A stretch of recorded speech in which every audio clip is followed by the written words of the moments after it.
Hi, Susan. Hello, Brooks. How are you? Oh, doing well, thank you. Awesome. So was that a composition or was that an improvisation? A little bit of both. It's a tune I wrote called Twin Beams. And I was in a concert with a drummer named Chris Cutler, who put a band together for a jazz festival in Leipzig, Germany. And he was short one song, a poem. So he asked if anybody would write a song. So I went to sleep. I was listening to Olivier Messiaen, a tune that he wrote called Des Canyons aux Étoiles, from the canyons to the stars. And I woke up, and this thing came out of my head. So I went to the rehearsal room, which was in former East Germany. So you had to ask somebody to get a key. Key's sitting right there, but the person who gives the keys doesn't come to work until 7 o'clock. So that's where that song came from. I'd love to talk about the pedal steel. It's kind of a mystery instrument still, isn't it? To me it is, yes. Yeah. Yeah, most of them are. But I wonder if you could tell me a little bit about the way it works, and then maybe we can talk a little bit about the history of it. Yeah, let's see, let me, I'll bring out my other guitar for that. Sure. I brought 2 guitars with me tonight. One is for this kind of music, and the other is for pretty much everything else. So it'll take me just a second to change out instruments. The other one's a little bit easier for me to explain kind of where the instrument came from.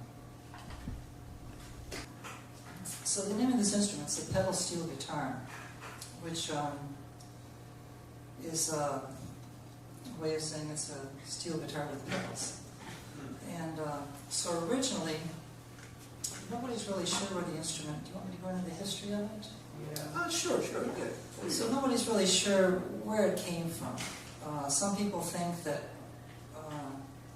eventually somebody got the idea to make a slide and, do the strings with a slide. Like, I guess I should plug this in first.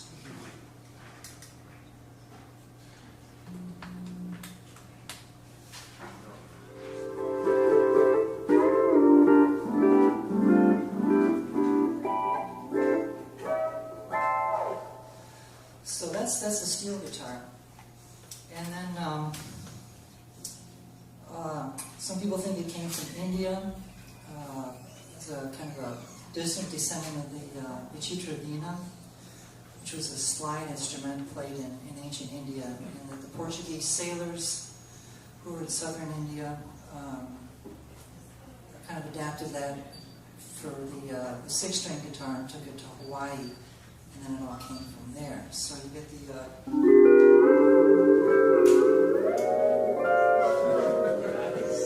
kind of Hawaiian thing. And then Alvino Ray, the big band steel guitar player, he put harp pedals on steel. And I never heard him play that. I don't think he did that very long. And then country music, steel guitar was very, very popular. But it used to be like...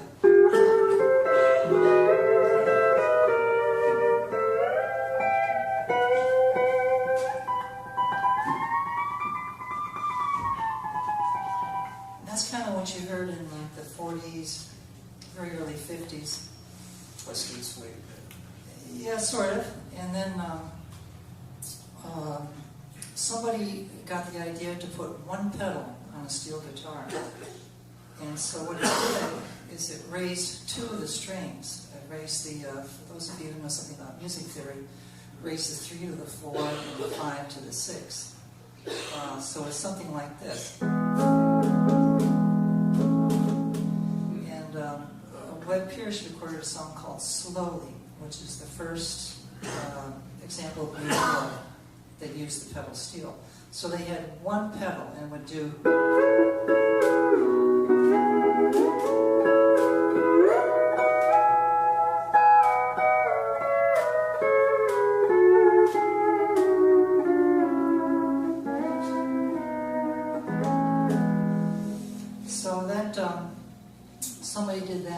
almost immediately, every other steel guitar player in country music had to have one, because everybody loved that, you know. It was like the new sound, you know. And then a man named Buddy Emmons got the idea to split the pedals, so you could instead of go, you could do.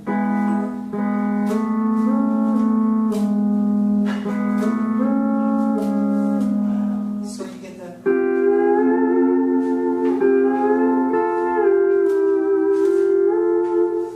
And then from that, people started adding more pedals, and your foot can only hold two pedals down at the same time. Although some people will use both feet, which I don't use. So they added knee levers. So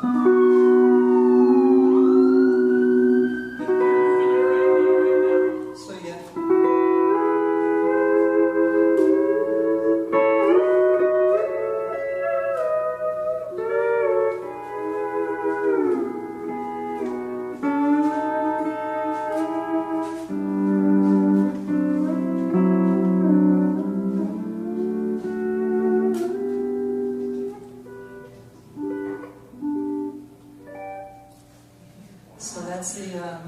That's the origin of the pedal steel guitar. It's a lot to think about, huh? Well, yeah, but the funny thing is, the ironic thing is that pedals actually make it easier. Because before we had pedals, steel guitar players would have to get a. They would.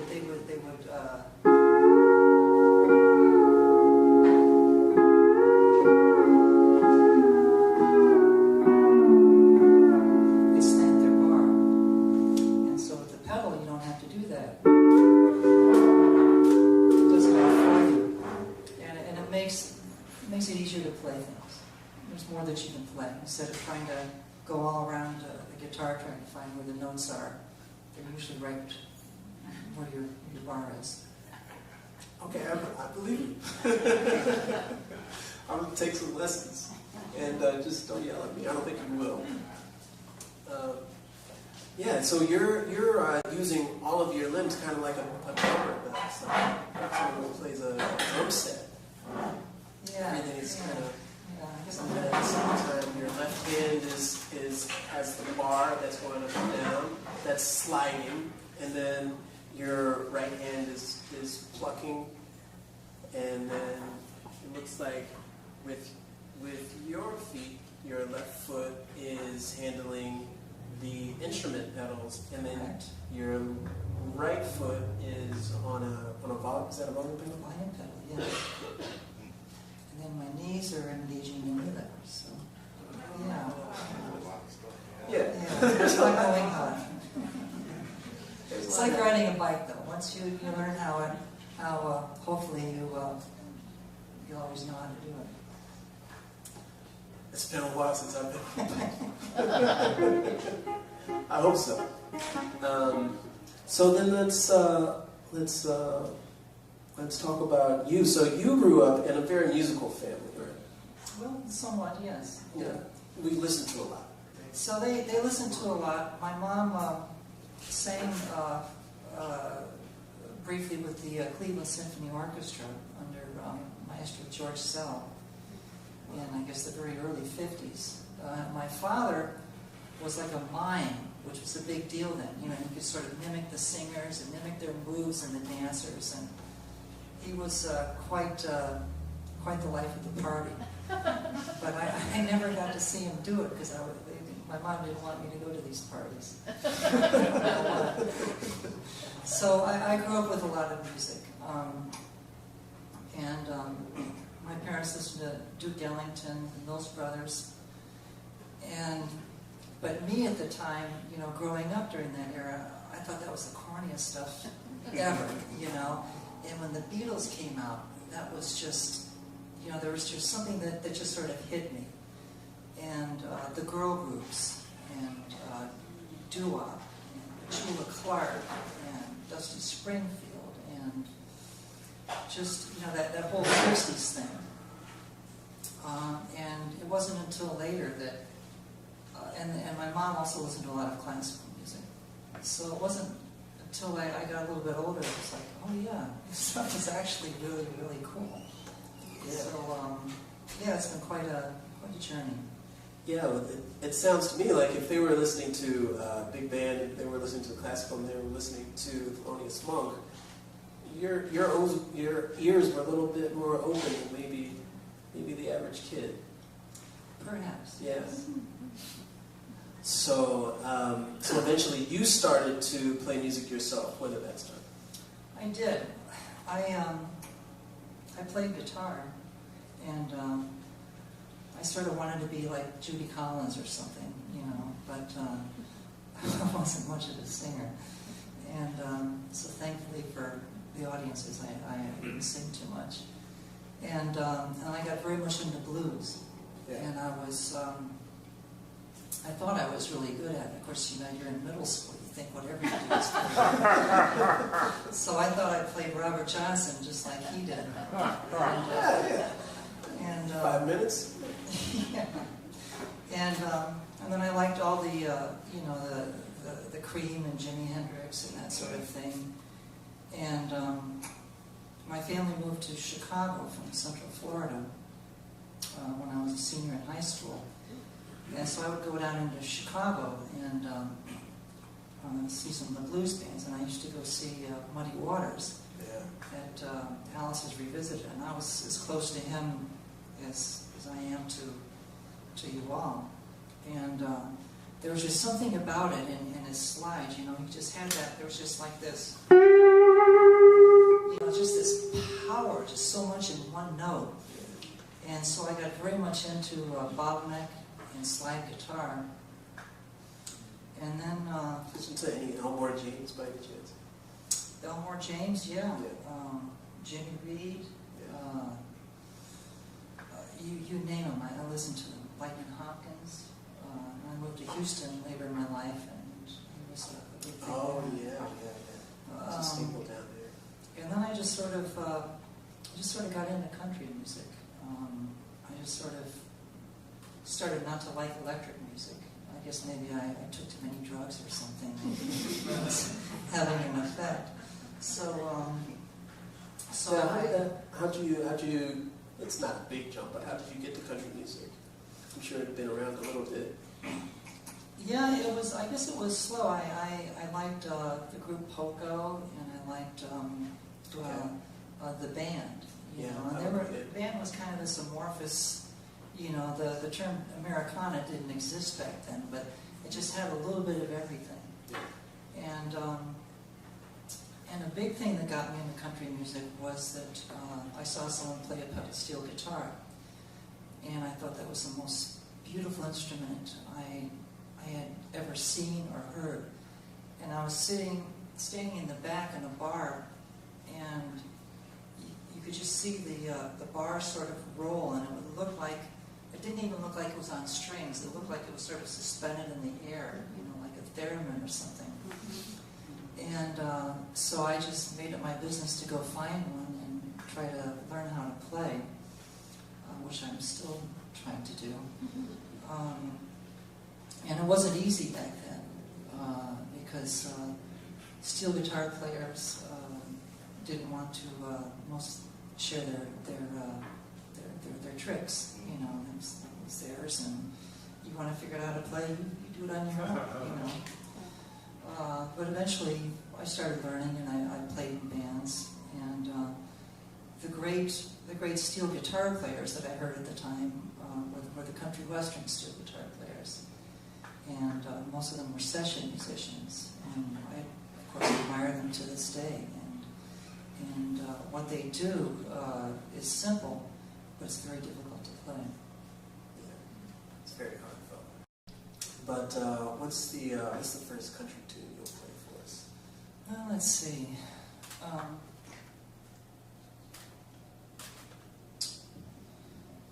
There's a tune called "We Could," and it was recorded by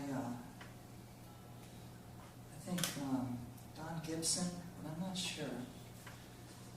So it's a very kind of very kind of almost corny, sweet lyrics. You know, if ever somebody could fall in love, you and I, we could. But it's played so sadly, and I think that's in some ways sort of the paradox of country music. You have these really corny lyrics, but there's just this hint of tragedy in them. There's just something that's just not right. There was a study years ago that of all the fans of different kinds of music, and country music had the most suicides of any kind of music. Of course, they didn't have goth music then when that was so I'll play you this tune. And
So she printed out copies of the lyrics to some of the songs that she's going to play, and that was "We Could."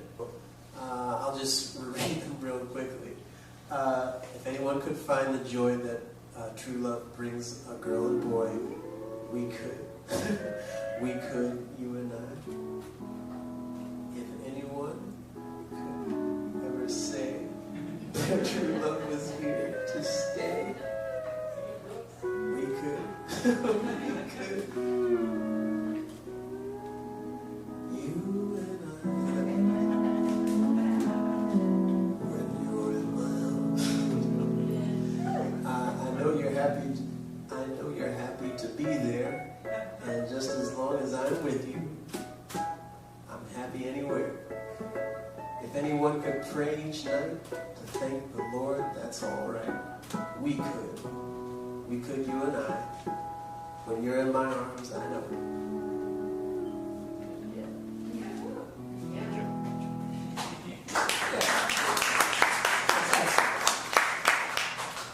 Beautiful. All right, would you like to play another? Sure. This one is another sad one. This is A House Is Not a Home. And I think the lyrics are on that. It's also really depressing.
brand of this guitar is called an Emmons pedal steel guitar, and this kind of guitar was invented by a man named Buddy Emmons, who was That's good too. Practicing. He's going to steal your tricks. we could, you and I. There we go. Exactly. So, Sing something. anyway, he died 2 years ago, but he kind of sort of took the steel guitar out of kind of the country western Stone Age, and he played a very beautiful country, and he also played Pat Martino too, so he was quite an accomplished musician. So so here's one that you'll recognize, about a river. It's not too far from where we are.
Forget the name of that. Tabsco, something or other? Sure. Maybe that'll help clean it up a little bit.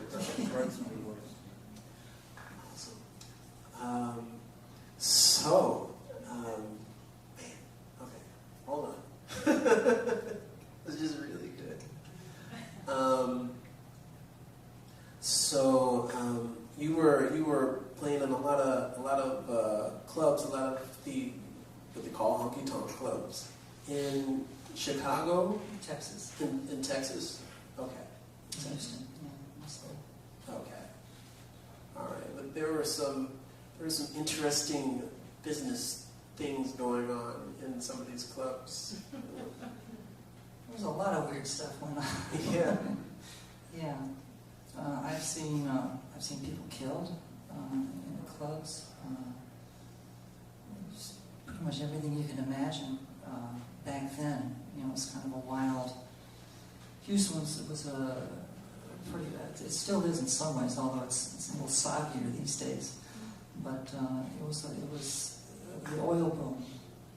It was kind of a strange time to be playing. The oil boom combined with urban cowboy. Oh. So you didn't really have to be good to find a lot of work, which was good for me at the time. So I worked a lot. You, I think we were talking, and it seems like there's like a very strict way to do things in country music, and that's all fine and good, but sometimes you were trying to stretch out and you met with some resistance. Yeah, I met resistance when I started playing the kind of music that I play now. Yeah. Mostly from steel guitar players. The people who love country music were kind of blissfully unaware of that. Country music is a strange thing, and I'm not sure I really understood it at the time, but it's like haiku. You have a very strict form. You go outside of that form, and it's not haiku anymore. And it's the same with that. So you would do...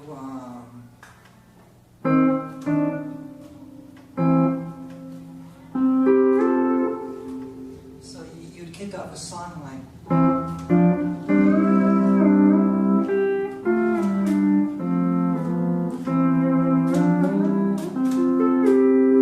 So if you kind of...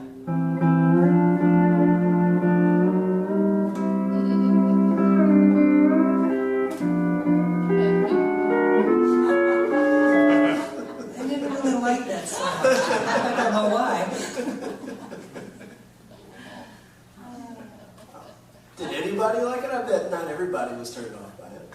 Well, yeah, some people kind of enjoyed it, but really, I after a while, I sort of thought, well, you know, just play the tunes. Yeah. You know?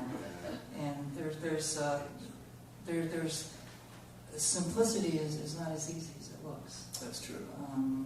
And saying something with a very few notes is an art, a very deep art in itself. So at a certain point you started playing more jazz with the pedal steel. I did. It's very interesting. So you had already been listening to jazz since before you started playing the pedal steel. Well, my parents, you know, of Yeah, course, listened to the big band jazz, and when I was 14 years old, maybe, right around the time when John Coltrane died, I was listening to late at night. You know, back then the FM stations were underground stations, and everybody listened to AM, you know, except for the weirdos. And they were playing a tune by John Coltrane from an album called His Greatest Years, and that song was Invocation to Om, which was, I think, one of the last things that of his that was recorded before he died, if I'm not mistaken. I think that was on his last, one of his very last performances. And Do you know where his very last performance was? I believe it was in Philadelphia. Well, someone Temple told me. University. Well, that's where this was recorded. I don't know where his last performance was. Somebody told me that his very last performance was at the Left Bank Jazz Society on Charles Street, which is where the Charles Theater is today. Yeah. Oh. Kind of where, I guess, pen and quill, but upstairs.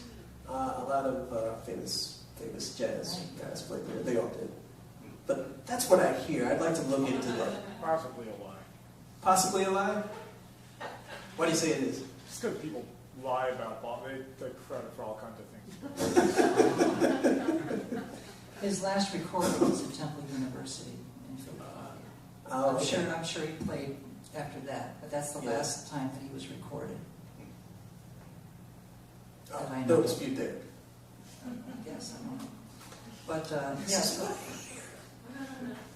so anyway, I was listening to that, and that kind of blew my mind. And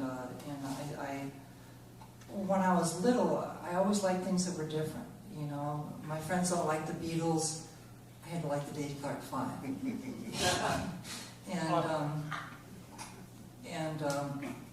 I liked Frank Zappa.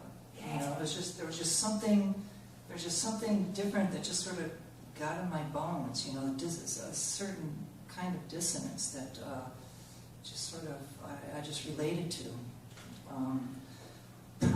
Probably after that second time I fell on my head from the tree. But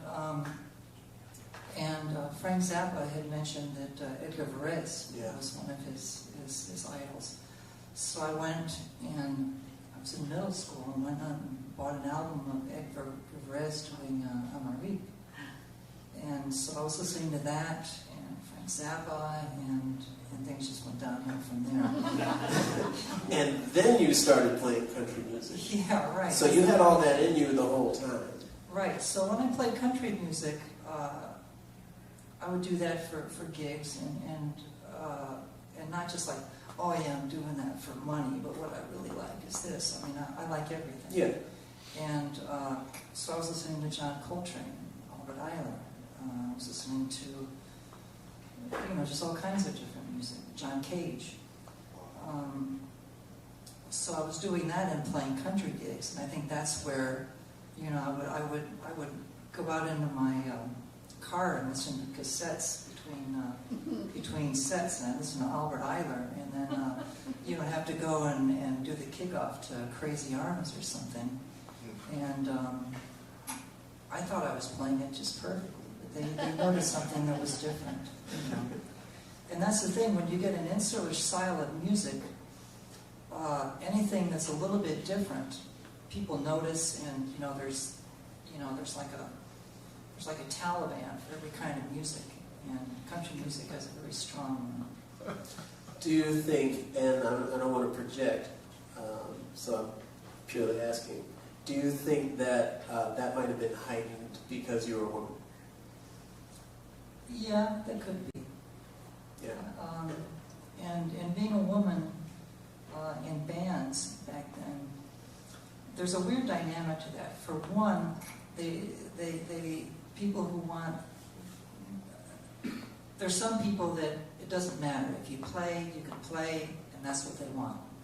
But there's an element of they want eye candy. You're no longer eye candy, then you're not part of the world. And there's the whole submissive thing. So I remember guitar players would come up, and one time a steel guitar player came up and played, and they were like, I'm going to show you how to play. And it's like, okay, whatever. And they would play, their fanciest licks, and I'm not saying I'm that good, but I could play circles around them, and I did. I played what they did backwards. And so eventually you get some respect, but I think maybe for women it's harder to earn that respect. But I think, having said that, I think things have come a long way. And I think things have changed a bit. We're getting there. So, Yeah. So back to jazz. So you were listening to John Coltrane and some Ornette Coleman, along with classical music. Could you play us a few tunes? You were talking about Oscar Peterson. let me switch guitars to do this, because this guitar is good for, but not so much for the other kind of music, and I'll maybe go into how they're different. Sure, that'd be great. When I was playing country music in Houston, there was a keyboard player. Everybody said, oh, he's the greatest. He's the one that played with purple hair on a whiter shade of pale. That's how you know. Everybody believed that. And I was like, oh, wow, that's so cool. I tell people, yeah, so played with him, and, he's the one on a whiter shade of pale. And I saw a video of whiter shade of pale on YouTube. Somebody else.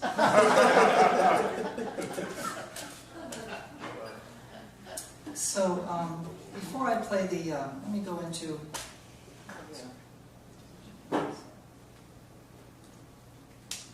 so this guitar is tuned slightly different. The other one is basically tuned to a chord, and everything goes either up or down. And this one, things will kind of go both ways. And there's a little bit more room for dissonance.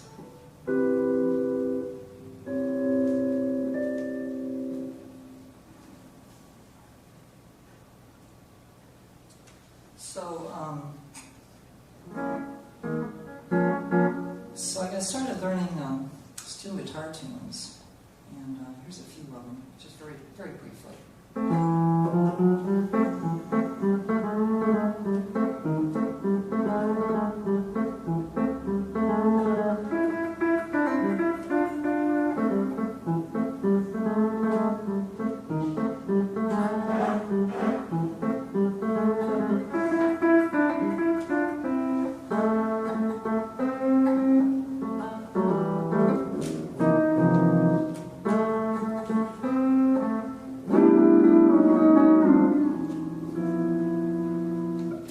This one's called Steel in the Blues.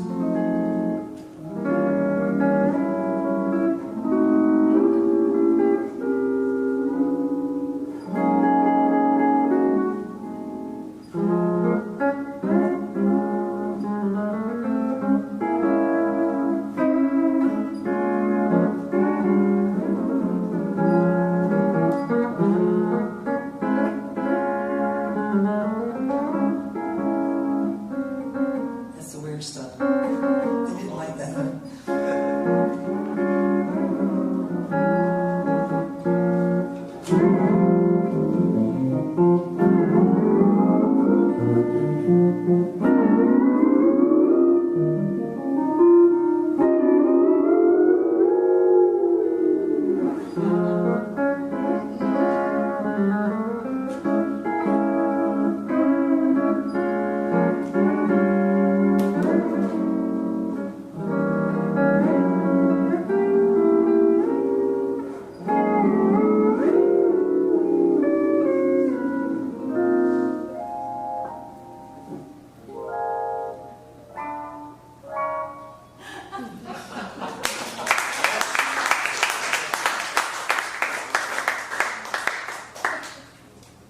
So,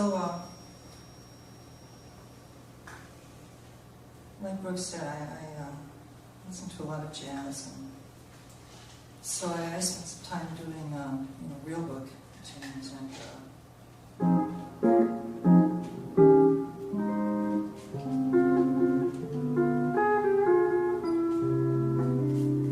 the real books, those are like the holy texts of jazz musicians. You learn those, and you're a jazz musician. They're kind of the standards of it.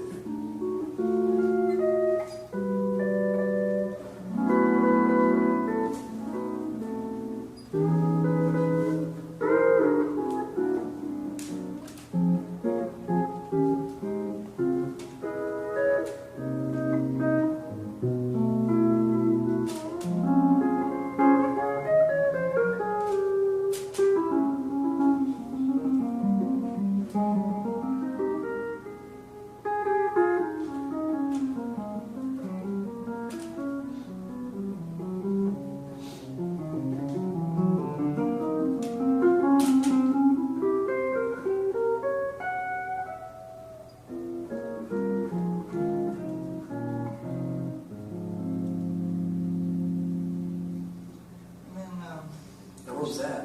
it was All the Things You Are.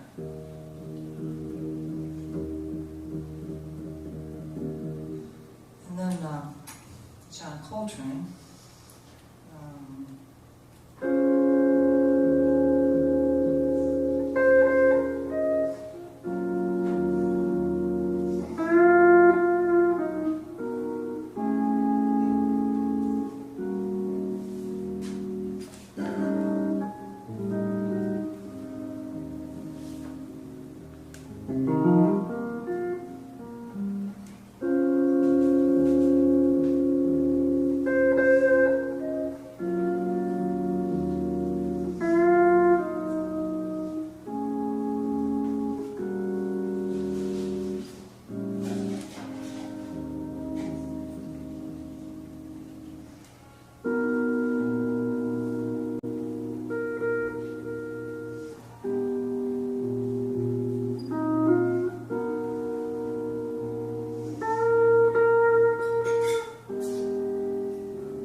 as I was listening, first I was watching up here. Then I started looking at your right foot. There's a lot going on with the volume and pedal steel.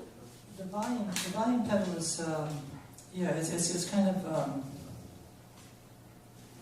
I would say, speaking for me, I would say the most difficult part of the instrument is the right hand, followed very closely by the volume, because if you're not like,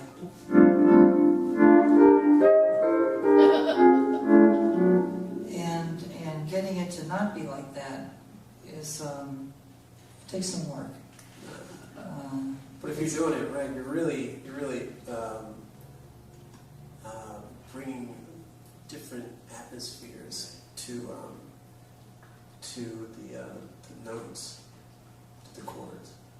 The volume pedal is kind of like the lungs. You know, you're breathing. So that's how the instrument breathes, is with the volume pedal. Beautiful. Awesome. So should we move on into even further out? Well, so I'll talk about a country gig I did Okay. about 25 years ago.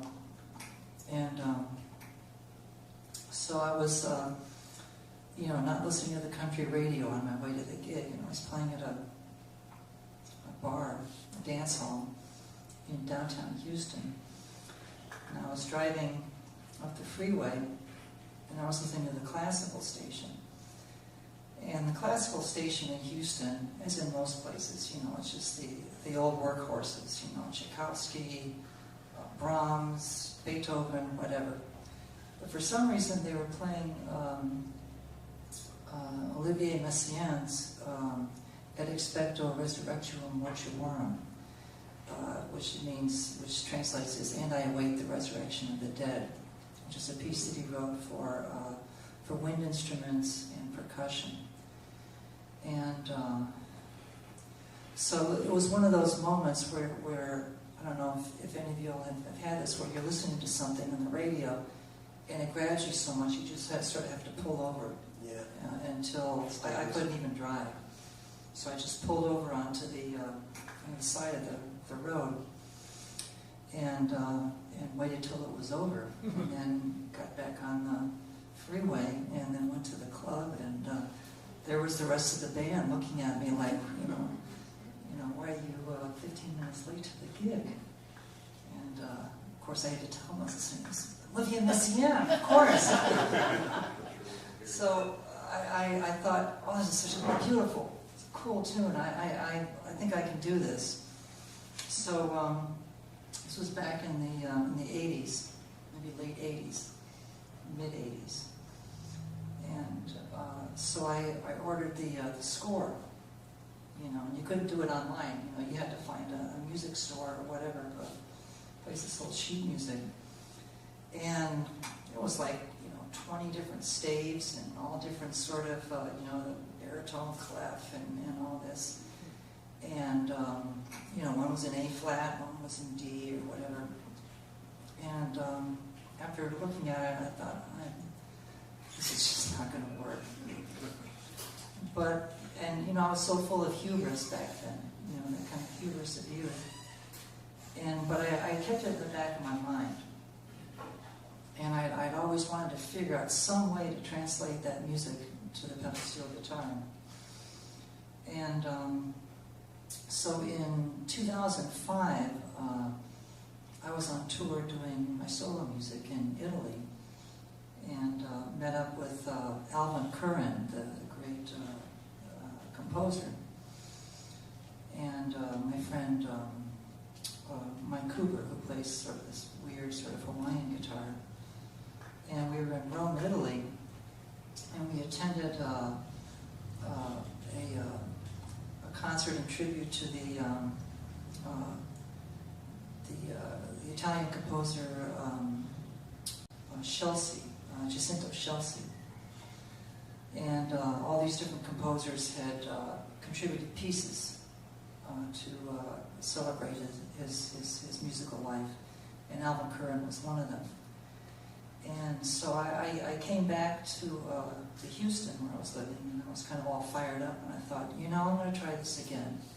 And what I'll do is I'll go as far with this one as I can, and then when I can't play it anymore, then I'll just make up something on my own, which is what I did, and it was a great success. Actually, this time I was able to do it.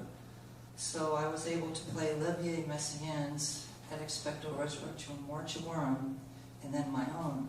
And with his music, I was able to get as far as the first 3 notes. And that piece is one of the reasons that I have this steel guitar.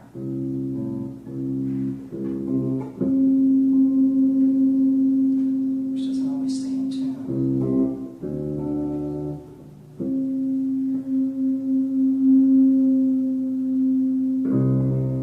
There we go. So the piece starts on a very low A flat. So I got a pedal that would lower that one to A flat. So anyway, the title that I gave to this one, the presumptuous title, was And I Await the Resurrection with a pedal steel guitar. So, with 3 notes stolen from a famous French composer. So here goes.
So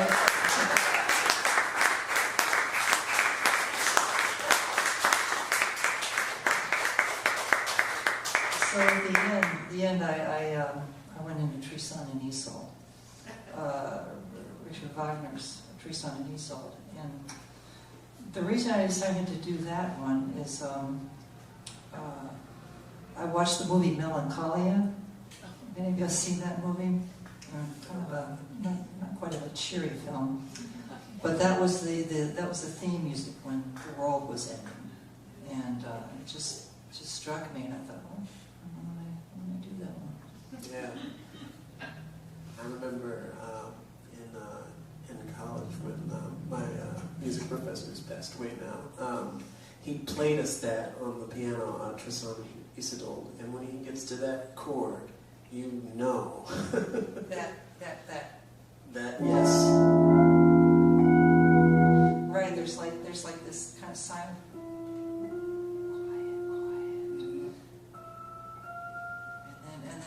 and then the conductor kind of gets this look on his face, and then all of a sudden it's like, and then it gets quiet again. I was driving to a gig in New York once, and driving again, and just about to get onto 83 from 29th Street, and somebody was saying, "Oh yeah, we're gonna this tune that the symphony's doing is the classical section, and this is the most intense or the saddest or whatever piece of music ever written." And I'm like, "Oh really? I wonder what that is." And then they went into Tristan and Isolde.